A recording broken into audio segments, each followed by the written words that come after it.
Alexander pope 1711 সালে তার প্রকাশিত বিখ্যাত কাব্যগ্রন্থ এন এসে অন ক্রিস্টিসিজম তার বইতে তিনি বলেছিলেন, ভুল করা মানুষের স্বভাব আর ক্ষমা করা ঈশ্বরতুল্য গুণ।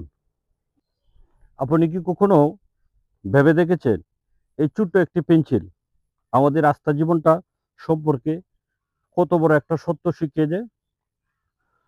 2005 সালে বিশ্ববিখ্যাত ব্রাজিলিয়ান লেখক পাউলো কোয়েলহো তার লাইক দ্য ফ্লোয়িং রিভার বইতে লিখেছিলেন, পেন্সিলকে সুন্দর করতে হলে ধারালো, আমরা যে কাঁটা দিয়ে দাঁড়াই, যদি আমরা দাঁড়াই তাহলে পেন্সিলটা খুব সুন্দর দেখা যায়। তার কষ্ট সহ্য করতে হয়। মানুষের জীবনে ঠিক তাই, কষ্ট আর কঠিন পরিস্থিতিতে আমাদের ভিতরেরটা খুব মজবুত হয়। পেন্সিল যেমন ভুল করে মুছে ফেলা যায়, মানুষের জীবনগুলো ভুল থেকে শিক্ষা নিয়ে নতুন শুরু করা যায়। আসলে এই যে পেন্সিল আছে, পেন্সিল দিয়ে যদি লেখা যায় তাহলে রাবার দিয়ে পেন্সিল দিয়ে লেখাটা মুছা যায়। ঠিক তেমনি আমাদের জীবনের যদি কিছু ভুল থাকে তাহলে এই ভুলগুলো থেকে আমরা নতুন শিক্ষা নিতে পারি।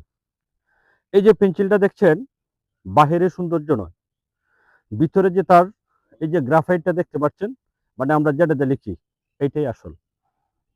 ঠিক যেমন মানুষের বাহিরের চেয়ে ভিতরের চরিত্রটা, বিবেকটা বেশি মূল্যবান। এই ঠিক পেন্সিলটার মতো, আমরা যেমন এই পেন্সিলটার বাহিরটা না দেখে ভিতরটা দেখে মূল্যবান করি, ঠিক তেমনি আমরা একজন মানুষকেও তার ভিতরের চেয়ে, বাহিরের চেয়ে ভিতরের চরিত্রটা এবং বিবেক বেশি মূল্যবান, সেদিকে আমরা বিবেচনা করব। আপনি এই যে পেন্সিলটা দেখতে পাচ্ছেন, এটা যত বেশি ব্যবহার করবেন সে তত বেশি ছোট হয়ে আসে, কিন্তু কাগজের বুকে রেখে যায় সুন্দর কিছু সৃষ্টি। জীবনও তো দিন দিন ছোট হয়ে যাচ্ছে।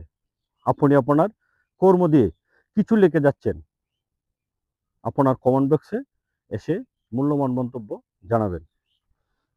আলেকজান্ডার আইনস্টাইন পদার্থবিজ্ঞানী, আলবার্ট আইনস্টাইন পদার্থবিজ্ঞানী, তিনি বলেছিলেন, যে ব্যক্তি কখনো ভুল করেনি সে কখনো নতুন কিছু করার চেষ্টা করেনি।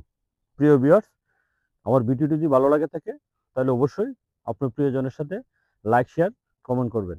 আর আমার চ্যানেল এবং ফেসবুক পেজের নাম হচ্ছে safa.com, ফলো এবং সাবস্ক্রাইব করবেন, এই প্রত্যাশা আমি সবসময় আপনাদের কাছে রাখি। ধন্যবাদ।